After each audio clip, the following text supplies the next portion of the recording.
Aceh dan Kerajaan Inggris sepakat bangun hubungan perdagangan seperti masa lalu. Aceh dan Kerajaan Inggris sepakat untuk memperkuat hubungan kerjasama, khususnya di bidang perdagangan, seperti yang pernah dilakukan ratusan tahun lalu di masa-masa Kerajaan Aceh. Kesepahaman seperti dibincangkan antara Wali Nanggro Aceh Paduka Yang Mulia Tengku Malik Mahmud Al-Haitar, saat menerima kunjungan penasehat politik Kedutaan Besar, Kedubes, Inggris untuk Indonesia, Sam Perkins, di Meligo Wali Nanggro, Aceh, Selasa tanggal 23 April tahun 2024. Pada pertemuan itu, Sam Perkins didampingi Ramon Sevilla selaku Political Officer Kedubes Inggris untuk Indonesia, sementara Wali Nanggro didampingi staf khusus Dr. M. Rafiq. Sam mengatakan, ini merupakan kunjungan pertama kali ke Aceh dirinya sejak bertugas di Indonesia.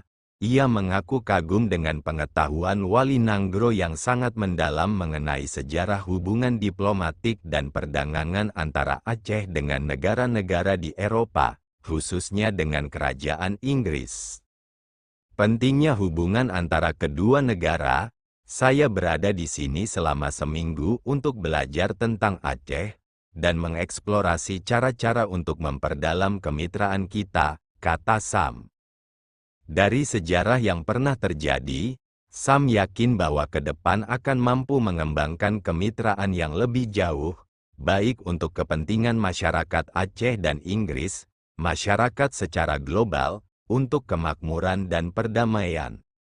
Bagian dari sejarah yang kita bicarakan hari ini adalah hubungan bisnis perdagangan, kata Sam. Hubungan yang pernah terjalin tersebut telah membawa kepada kemitraan yang erat. Pihaknya memiliki komitmen untuk memastikan bahwa Aceh dan Kerajaan Inggris dapat mengembangkan hubungan perdagangan untuk mendukung bisnis dan infrastruktur. Sementara itu, Wali Nanggro menambahkan bahwa hubungan antara Aceh dan Kerajaan Inggris telah terbangun sejak masa Ratu Elizabeth I. Ia berharap akan ada lebih banyak investor dari Kerajaan Inggris yang datang ke Aceh di masa depan.